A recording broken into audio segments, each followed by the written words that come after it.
जैसे कि सबसे पहला तो यह है कि कट ऑफ को प्रभावित करने वाले कारण, कि कौन कौन सा ऐसा कारण है कि जो कि कट ऑफ को प्रभावित करेगा। तो सबसे पहला उसमें कारण है कि बोर्ड सिलेक्शन, यानी कि आपने कौन सा बोर्ड का सिलेक्शन किया, ये बहुत महत्वपूर्ण है। क्योंकि अगर पीछे अगर आप जाएंगे 2015-16 की अगर हम बात करें तो उस समय जो final cut off, final result जिस समय आई थी, तो कुछ सेलेक्टिव बोर्ड का कट ऑफ इतना ज्यादा था कि 84-85 के लगभग कट ऑफ था, 84-85%। और same sitting, same question paper, और कुछ ऐसे भी बोर्ड थे जहां की 65-66 मार्क्स वाले बच्चों का भी सिलेक्शन हो गया था। तो अब समझिए कि जो बच्चे इलाहाबाद जाते जाते गुवाहाटी चले गए, कोलकाता जाते जाते मालदा चले गए, तो इस तरह का सेलेक्टिव बहुत सारे उस तरह के बोर्ड लास्ट मोमेंट में वो अपना जो निर्णय बदल लिए, तो कितना अफसोस रहा होगा कि सेम क्वेश्चन पेपर में, सेम सिटिंग में किसी का 84 पे सिलेक्शन हुआ और किसी का 20 नंबर कम 64-65 पे सिलेक्शन हो गया, तो और किसी का 83 नंबर पे सिलेक्शन नहीं हुआ। तो इसलिए बोर्ड का सिलेक्शन अपने आप में बहुत मायने रखती है, बहुत महत्वपूर्ण होता है। इसके बाद नंबर ऑफ वैकेंसीज, यानी कि जो बोर्ड आप सेलेक्ट किए हैं वहां नंबर ऑफ वैकेंसीज कितनी है।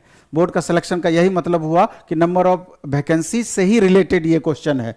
इसके बाद लेवल ऑफ क्वेश्चंस, यानी कि जिस सिटिंग में आप एग्जाम दिए क्वेश्चन का लेवल क्या था या ओवरऑल क्वेश्चन का लेवल क्या रहा। स्वाभाविक है कि यही क्वेश्चन अगर इजी पूछता तो कट ऑफ आपका ऊपर चला जाता, अगर यही क्वेश्चन आपका टफ पूछा है तो स्वाभाविक है कट ऑफ इसका डाउन जाएगा। इसके बाद नंबर ऑफ अपियरिंग स्टूडेंट, यानी कि जिस बोर्ड में आप एग्जाम देने के लिए गए तो ओवरऑल उस बोर्ड में बच्चों की उपस्थिति क्या रही, ये भी इसमें एक मायने रखता है। उसके बाद कैटेगरी, आप जनरल से बिलोंग करते हैं, ईडब्ल्यूएस से बिलोंग करते हैं, ओबीसी से बिलोंग करते हैं, एससी एसटी से बिलोंग करते हैं, ये भी चीज इसमें मायने रखती है, ये भी महत्वपूर्ण होता है। 5, 7, 10 नंबर का उथल पुथल इसके कारण से भी होता है। एक चीज हम इसमें नहीं लिखे हैं जो कि महत्वपूर्ण है, आपको ध्यान देना चाहिए कि पिछली बार जो फाइनल सिलेक्शन हुआ था तो वो 120 पर कट ऑफ ना बना करके 120 को पहले 100 में कन्वर्ट किया और 100 के आधार पर बच्चों का रिजल्ट दिया गया। तो यहां पर यह देखना आपको है कि बोर्ड क्या करती है, 120 में पहले 120 को पहले 100 में कन्वर्ट करेगी, उसके बाद रिजल्ट बनाएगी। तो ये चीज आपका उथल पुथल ये अलग हो जाएगा, आपका ये परसेंटेज आपका उथल पुथल हो जाएगा। हम जो यहां पर रिजल्ट बनाए हैं आपका जो दिए हैं तो वो 120 पर दिए हैं, इस बात को ध्यान रखिएगा, 100 पर ये नहीं है। इसके बाद जब हम आगे बढ़ते हैं तो यहां पर जो हम आपको बताए थे कि इसको कैटेगरी में हम बांटे हैं कि टफ बोर्ड यानी कि लेवल 1 बोर्ड कौन सा हो सकता है, मॉडरेट बोर्ड कौन सा हो सकता है, इजी बोर्ड कौन कौन सा हो सकता है। तो हम टफ की श्रेणी में जो रखे हैं, पता नहीं इसमें कुछ उथल पुथल भी होगा, आप हमसे ज्यादा मंथन करते हैं तो आप भी इस पर गौर करिएगा। तो हमारे हिसाब से इलाहाबाद, अजमेर, कोलकाता, मुंबई, भोपाल, रांची, चंडीगढ़, इसको हम टफ बोर्ड की श्रेणी में रख सकते हैं।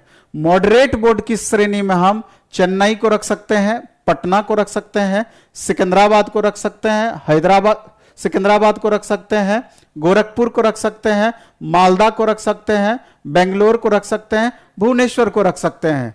इन बोर्ड को हम मॉडरेट की श्रेणी में रख सकते हैं।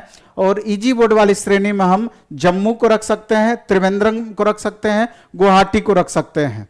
इस बोर्ड को हम इजी वाली बोर्ड की श्रेणी में रख सकते हैं।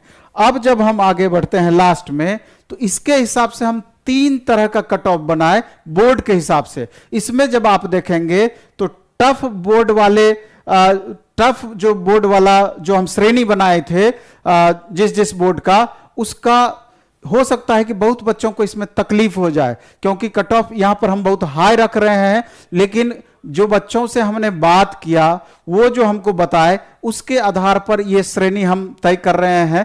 हो सकता है कि इसमें आप संतुष्ट ना भी हो पाए, आपको तकलीफ भी इस बात से हो सकती है, लेकिन वास्तविकता को समझना होगा। और कुछ दिनों, बहुत ज्यादा दिनों की बात नहीं है, जल्द ही ये बातें आपकी क्लियर भी हो जाएगी। तो और दूसरा इस बात को भी समझना है कि जितना भी अभी आपको मार्क्स आ रहा होगा इसके 70% को अलग कर लिया जाएगा और बाद में जब आप साइको देने के लिए जाएंगे उसके 30% को अलग करके फाइनल मेरिट लिस्ट बाद में बनेगा। ये स्पेशली साइको के लिए जो बच्चों को बुलाया जाएगा ये उसके लिए है। तो इसमें हम जो रखे हैं टफ बोर्ड में यूआर कैटेगरी का 78 ±2 हम रखे हैं, यानी कि 4 मार्क्स का ये दायरा आपका चला गया। इसमें आप 76 से लेकर के 80 तक का दायरा आपका भाग गया, 76 to 80। और इसके बाद ईडब्ल्यूएस को 73 ±2, उसके बाद ओबीसी 74 ±2, एससी 68 ±2, एसटी 66 ±2। ये हुआ पहले कैटेगरी का जो हम अभी आपको डेटा दिखाए थे उस बोर्ड के लिए है। उसके बाद मॉडरेट जो बोर्ड है उसका हम 75 ±2, 71 ±2 ईडब्ल्यूएस का, ओबीसी का 72 ±2, एससी का 66 ±2, एसटी का 63 ±2। इसके बाद इजी बोर्ड वाले श्रेणी में जो 3-4 बोर्ड आते हैं उसके कट ऑफ में यूआर कैटेगरी का 72 इसमें +-2, 69 ईडब्ल्यूएस का +-2, ओबीसी का 70 +-2, एससी का 63 +-2, एसटी का 61 +-2। तो मेरे ख्याल से इस बात पर आप मंथन करेंगे, जैसा भी आपको समझ में आएगा निसंदेह आप कमेंट बॉक्स में कमेंट करेंगे।